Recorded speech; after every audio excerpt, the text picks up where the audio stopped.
तो एक बार फिर से आप सभी का स्वागत कर रहा हूँ मेरे इस नए वीडियो के साथ। यहाँ हम चर्चा कर रहे हैं सितंबर के मंथ की। सितंबर के मंथ को आप कैसे प्लान कर सकते हैं अगर आपका मेष लगन का चार्ट है तो मेष लगन का चार्ट आपका यही है जो आपको अभी स्क्रीन पे नजर आ रहा है। इस चार्ट में जो आपको ग्रहों की प्लेसमेंट नजर आ रही, ये प्लेसमेंट आपको गोचरीय स्थिति के हिसाब से ही दिख रही। हालांकि कुछ ग्रह अपना राशि परिवर्तन कर सकते हैं मंथ के मध्य में, लेकिन ज्यादातर यही प्लेसमेंट रहेगी आपके लिए। इस प्लेसमेंट के अकॉर्डिंग हम देखेंगे कि सितंबर के महीने को आप कैसे कैसे प्लान कर सकते हो और विभिन्न भावों में जो ग्रह गोचर में है वो क्या क्या प्रभाव इस गोचर में डालेंगे। सबसे पहले अगर हम गोचरीय स्थितियों की बात करें तो यहाँ पर हम गोचरीय स्थितियों पर विचार करेंगे विस्तार से। सबसे पहले अगर सूर्य की बात करें गोचर में, तो 17 सितंबर तक सूर्य की स्थिति सिंह राशि में रहने वाली है और इसके बाद ये कन्या राशि में प्रवेश कर जाएंगे। बुध की स्थिति रहेगी कन्या राशि में, जहाँ पर 7 सितंबर से कन्या राशि में बुध भी प्रवेश करेंगे। इसके साथ साथ शुक्र की स्थिति रहेगी तुला राशि में, जहाँ पर वो 2 सितंबर से तुला राशि में प्रवेश कर रहे हैं अपनी स्वराशि में। मंगल की स्थिति 18 सितंबर तक मिथुन राशि में रहने के बाद में ये अपना राशि परिवर्तन करके कर्क राशि में चले जाएंगे, जहां पर ये नीच की स्थिति में आ जाएंगे। बृहस्पति अभी कर्क राशि में उच्च के होकर गोचर कर रहे हैं, जबकि शनि मीन राशि में अभी वक्री स्थिति में है। चंद्रमा 1 सितंबर को आपको मेष राशि में देखने को मिलेंगे। वहीं राहु और केतु के गोचर में फिलहाल कोई भी बदलाव नहीं है। जहां पर राहु कुंभ राशि में गोचर में थे, वहीं केतु अभी भी सिंह राशि में ही गोचर में है। अब हम देख लेते हैं वास्तव में इसका जो प्रभाव है वो आपके लिए कैसा रहने वाला है। सबसे पहले लग्नेश से स्टार्टिंग करेंगे। लग्नेश आपके मंगल है, मंगल जा रहे हैं इस मंथ में सबसे पहले थर्ड हाउस में। थर्ड हाउस में मंगल जा रहे हैं और वो अष्टमेश भी हैं आपके। देखिए इस प्रकार का जो मंगल है वो आपको एफर्ट करने के लिए काफ़ी अच्छा है। तो इस मंथ में आप कोई भी पर्टिकुलर गोल लेके चल रहे हैं कैरियर में, आर्थिक रूप से, या कोई भी अन्य प्रकार का रिस्क भी आप लेने को चल रहे हैं तो आप वो सब कर सकते हैं। मंगल थर्ड हाउस में आने से भाइयों के साथ, रिलेटिव्स के साथ, पड़ोसियों के साथ थोड़े से मतभेद हो सकते हैं या उनके साथ थोड़ी कहासुनी हो सकती है। अब आपका बुध अगर बहुत ही मजबूत हो तो और भी ज़्यादा आपका टैलेंट बढ़ेगा। थर्ड हाउस आपका काफ़ी एक्टिव रहने से इस मंथ में जो भी स्पेसिफिक गोल आप पाना चाहते हैं उस पर ज़्यादा से ज़्यादा फोकस करें, और इस मंथ में काफ़ी ज़्यादा आप एक्टिव रहेंगे तो उतनी ज़्यादा आपको सफलता हासिल होगी। लेकिन यहाँ मंगल की एनर्जी का उपयोग आपको सही डायरेक्शन में करना होगा। थर्ड हाउस का मंगल है तो आपकी साहसिक क्षमता को बढ़ाएगा, आपके निर्णय लेने की क्षमता को बढ़ाएगा, आपको काफ़ी ज़्यादा कहीं ना कहीं प्रेरित करेगा आगे बढ़ने या कार्य करने के लिए। मंगल अष्टमेश होने के कारण बेसिकली अगर आपका कोई भी अष्टम भाव से रिलेटेड कार्य है, कोई भी जटिल कार्य है, कोई भी करियर में अगर दिक्कत आ रही है, कोई भी बड़ी चुनौती आ रही है लाइफ में, उससे भी आप पार पा सकेंगे। मंगल सबसे पहले यहाँ जो आए हैं तो यहाँ कोई भी प्लैनेट अगर आपका है जन्म के समय का, उस प्लैनेट को भी मंगल काफी ज्यादा ही प्रभावित करेंगे। मंगल अपनी दृष्टि जो डालेंगे सबसे पहले वो आपके यहाँ छठे घर पे डालेंगे। छठे घर पे मंगल की दृष्टि का पड़ना कैरियर के दृष्टिकोण से बहुत ही ज्यादा बेस्ट है, और क्योंकि बुध भी यहाँ गोचर में रहेंगे इसलिए मंगल की दृष्टि आपको काफ़ी फेवर करेगी। यहाँ पर आपका अगर बॉस के साथ अच्छा रिलेशन नहीं है, कलीग्स के साथ अच्छा रिलेशन नहीं है, कोई ना कोई दिक्कत आपकी चल रही है छठे भाव को लेके, तो वो इम्प्रूवमेंट आएगा। साथ साथ में अगर आपका हेल्थ खराब चल रहा है, हेल्थ में भी काफ़ी इम्प्रूवमेंट आएगा। आपके ऊपर अगर कोई कर्ज चल रहा है, लोन की स्थिति चल रही है, या फिर भी आप छठे घर से संबंधित कोई भी ऐसी समस्या फेस कर रहे हैं तो आप वहाँ पर मंगल का प्रभाव देखेंगे। इस प्रकार से कभी कभी हालांकि कलीग्स के साथ थोड़े मतभेद भी सामने आ सकते हैं। अब इम्पोर्टेंट ये है कि बुध आपका छठे घर में ही गोचर करेगा इस मंथ में, जहां पर वो अपने स्वराशि, अपने उच्च की राशि में रहेगा। तो बुध काफी हद तक आपको यहाँ हेल्प करेंगे मंगल की एनर्जी को मेंटेन करने में। फिर मंगल का प्रभाव जाता है नवम घर पे। नवम घर पे मंगल का प्रभाव बेसिकली आपको लंबी दूरी की यात्रा, इवन विदेश यात्रा, इवन धार्मिक और आध्यात्मिक कार्यों के लिए भी प्रेरित करेगा। साथ साथ में अगर आप ऑलरेडी पूजा पाठ वगैरह करते हैं, कोई ध्यान साधना वगैरह करते हैं, सिद्धि वगैरह की तरफ अगर आप आकर्षित हुए तो उनमें आप सफलता पा सकेंगे। मंगल यहाँ पर आपकी भाग्य वृद्धि करेगा, और जो 9th हाउस के लॉर्ड हैं बृहस्पति, वो भी इस समय उच्च की स्थिति में गोचर में है। तो इस प्रकार का मंगल कहीं ना कहीं आपके एफर्ट के थ्रू ही आपके भाग्य को जगाएगा। फिर मंगल का दृष्टि आ जाता है 10वें घर पे। 10वें घर पे मंगल का दृष्टि बहुत ही ज्यादा इंपॉर्टेंट है, क्योंकि यहाँ मंगल का अपना उच्च का घर भी है, और यहाँ मंगल जब दृष्टि डाल रहे हैं तो कैरियर के लिए आपको बहुत ही ज्यादा प्रेरित कर रहे हैं। कैरियर के लिए प्रेरणा के साथ साथ यहाँ पर आपका जो कार्य करने का तौर तरीका है वो काफी डिफरेंट हो सकता है। आप काफी एग्रेसिव हो सकते हैं, कैरियर में जो कुछ आप पाना चाहते हैं उसके लिए आप काफी लालायित हो सकते हैं, उसके लिए आप कितना भी ज्यादा प्रयत्न करने के लिए रेडी हो सकते हैं। मंगल उसके बाद अपना राशि परिवर्तन कर लेंगे, फोर्थ हाउस में आ जाएंगे, जहां पर वो उच्च के गुरु के साथ होंगे। हालांकि वैसे तो मंगल यहाँ नीच की स्थिति में आ जाएंगे, लेकिन मंगल यहाँ पर अपने परम मित्र गुरु के साथ होंगे तो उतना ज्यादा नेगेटिव प्रभाव नहीं डालेंगे। अगर आपके चार्ट में मंगल की पोजीशन अच्छी नहीं है तो आप उस पर विचार अवश्य करें। मंगल के फोर्थ हाउस में आने से एक तो आपका फोर्थ हाउस काफ़ी एक्टिवेट हो जाएगा, जिससे आपके लिए घरेलू कार्यों में सहायता मिल पाएगी। आपको प्रॉपर्टी वगैरह परचेज करने या घरेलू मामलों को मैनेज करने में मंगल काफ़ी हेल्प करेगा, और मंगल लग्नेश होने के कारण आप अपनी फैमिली को यहाँ काफ़ी ज़्यादा डोमिनेट भी कर सकते हैं। मंगल यहाँ आ गई तो मंगल सबसे पहले दृष्टि डालेंगे सप्तम घर पर। सप्तम घर पर जो दृष्टि होगी मंगल की, यहाँ वो आपको काफ़ी फेवर कर सकते हैं, जैसे कि आपका कोई बिजनेस है, आपको सप्तम भाव से रिलेटेड अगर कोई रिस्क भी लेना है। लेकिन शुक्र पर इनकी दृष्टि का पड़ना मैरिड लाइफ को डिस्टर्ब कर सकता है, किसी और को आपकी लाइफ में ला सकता है, कोई अफेयर करवा सकता है, रिलेशनशिप में आपको डाल सकता है। शुक्र जब तक यहाँ रहेंगे तब तक ये स्थिति बनी रहेगी। इस हिसाब से शुक्र लगभग पूरे मंथ ही यहाँ गोचर में है। तो मंगल की दृष्टि से यहाँ शुक्र प्रभावित होंगे, और शुक्र पर नीच का मंगल है वैसे तो दृष्टि डालेगा तो हो सकता है आपकी मैरिज में दिक्कत आए। ऑलरेडी अगर किसी के साथ आपका रिलेशनशिप है, कोई अफेयर वगैरह चल रहा है, उसमें कुछ दिक्कतें आए। ऑलरेडी जो मैरिड लोग हैं वो हो सकता है अपने पार्टनर से उतने ज़्यादा संतुष्ट ना हो, या उनकी लाइफ में किसी और का इंटरफेयर हो बाहर से।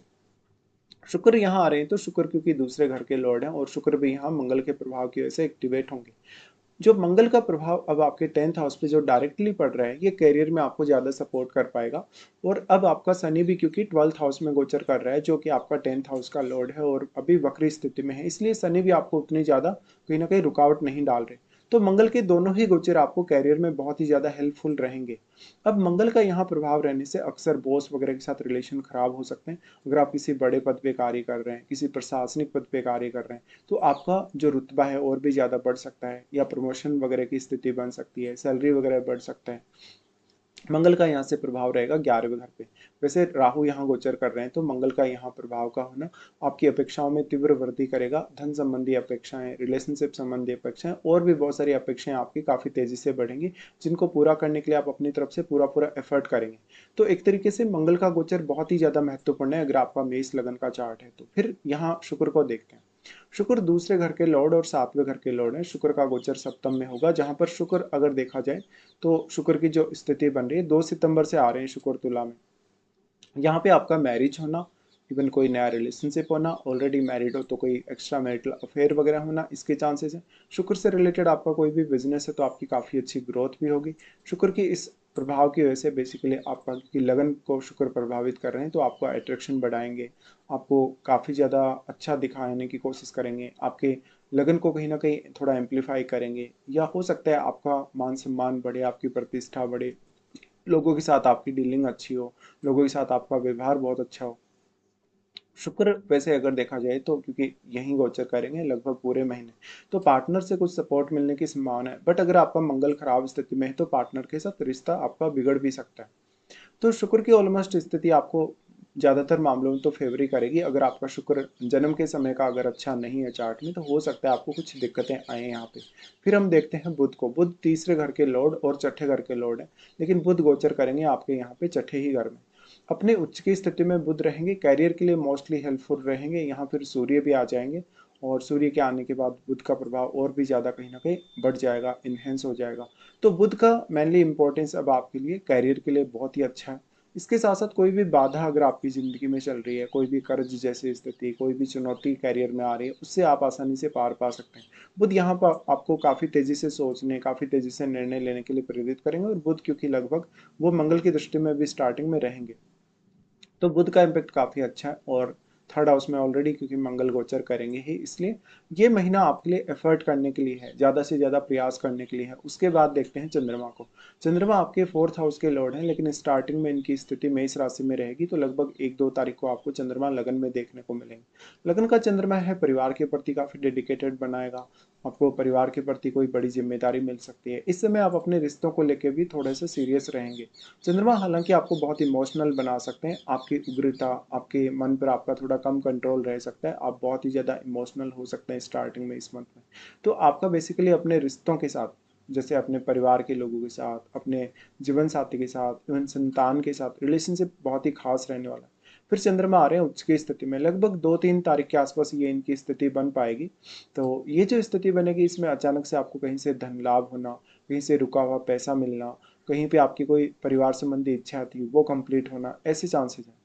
चंद्रमा यहाँ पर दृष्टि डालेंगे अष्टम पर, जहाँ पर वो अष्टम भाव के थ्रू आपको काफ़ी अच्छी इमेजिनेशन दे सकते हैं या काफ़ी अच्छा नॉलेज प्रोवाइड कर सकते हैं।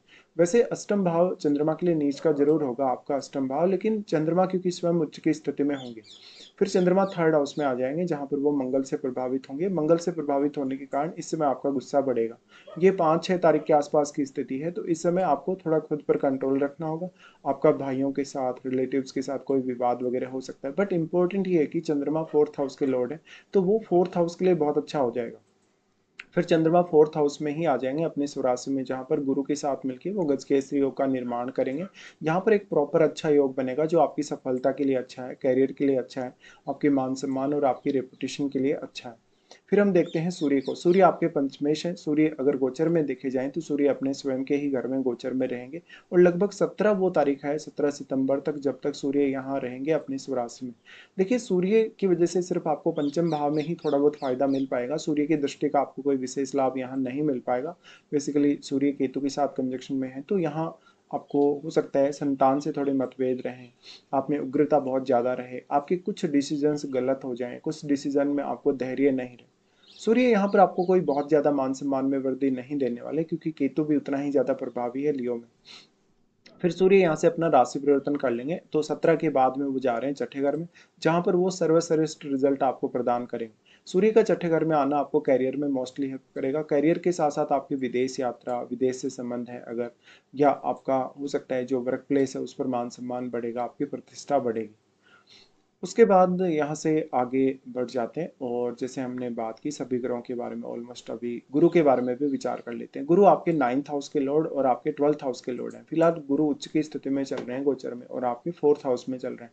ऐसा गुरु आपके परिवार को काफी आध्यात्मिक और धार्मिक बना सकता है। परिवार के साथ आपको कोई बड़ा टूर दे सकता है, आध्यात्मिक टूर या धार्मिक टूर दे सकता है। गुरु की इस प्लेसमेंट की वजह से अक्सर परिवार के लोगों के साथ जो कुछ भी आप डिस्कशन करेंगे उसमें नॉलेज बहुत इंपॉर्टेंट होगा। उसमें आपकी कोई एडवाइस हो परिवार के लोगों के लिए, कोई गाइडेंस हो, इवन मदर के साथ भी आपका बेहतरीन अच्छा रिश्ता रह सकता है। लेकिन गुरु आपके चार्ट में कितनी अच्छी स्थिति में है आपके जन्म के समय की, वो देखना काफी जरूरी है। और चंद्रमा भी अच्छी स्थिति में हो तभी ये हो पाएगा। गुरु यहाँ से आपको काफी ज्यादा सपोर्ट कर रहे हैं, उच्च की स्थिति में आ गए तो विदेश जाने, विदेश में सेटल होने और बाकी काफी सारे अन्य मामलों में हेल्प कर रहे हैं, निर्णय लेने के लिए। बेसिकली इस प्रकार का गुरु काफी अच्छा है। गुरु चंद्रमा के घर में होने के कारण आपके सामने बहुत सारे विकल्प मौजूद होंगे जब भी आप कोई कार्य के लिए सोचेंगे। गुरु का सबसे पहले दृष्टि आ जाएगा अष्टम घर पे। अष्टम घर पे जब जब भी गुरु दृष्टि डालते हैं, चाहे वो किसी भी भाव में बैठे, सिक्स सेंस में थोड़ी वृद्धि करेंगे, और सिक्स सेंस बढ़ने के साथ साथ आपको ज्ञान बढ़ेगा, आपकी मेमोरी बढ़ेगी, आपको एनालिसिस करने की क्षमता अच्छी मिलेगी, रिसर्च करने की क्षमता अच्छी मिलेगी। इसके साथ साथ अष्टम भाव से कुछ धन के मामले में भी लाभ हो सकता है, जैसे कि आपके इन लॉज से या पैतृक संपत्ति से। गुरु की दृष्टि यहाँ पर फिर आ जाती है आपके 10th हाउस पे, जो कि करियर में सही निर्णय लेने के लिए प्रेरित करेगा। वैसे तो ये गुरु के लिए नीच का ग्रह है, लेकिन गुरु स्वयं शुभ ग्रह है, इसलिए वो यहाँ आपको मैक्सिमम सपोर्ट करेंगे।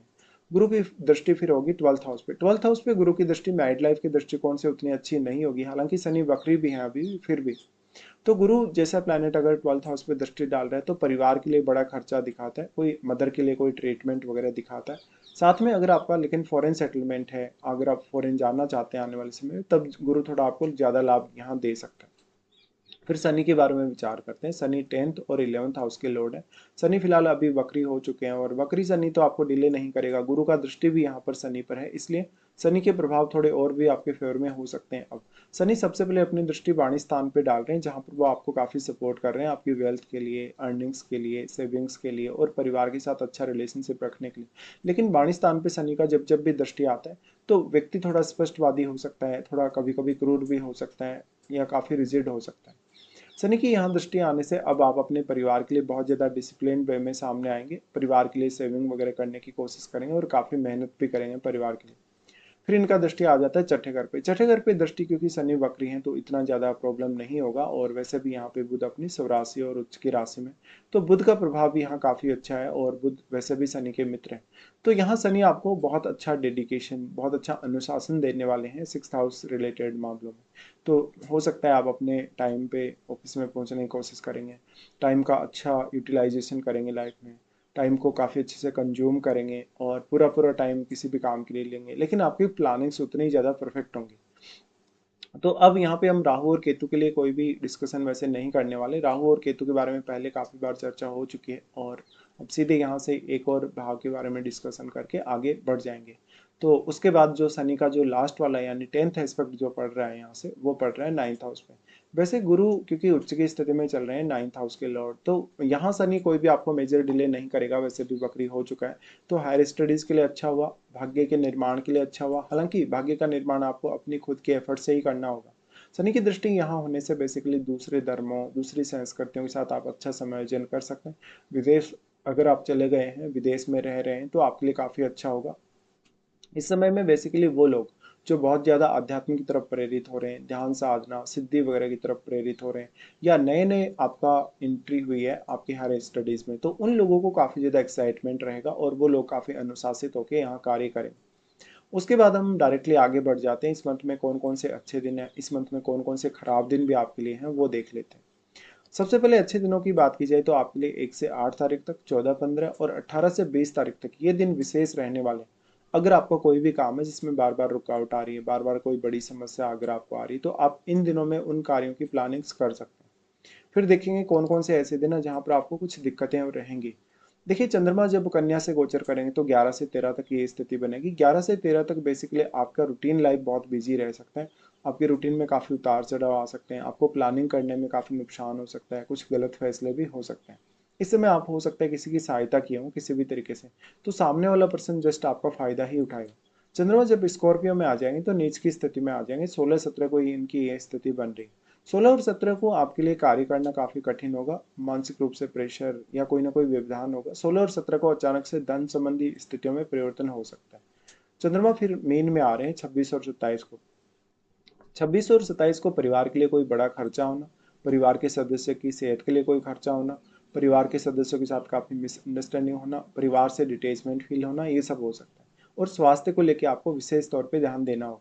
तो कुल मिलाकर हमने यहाँ पे पूरा पूरा डिस्कशन किया। फिलहाल आपको वीडियो देखने के लिए धन्यवाद।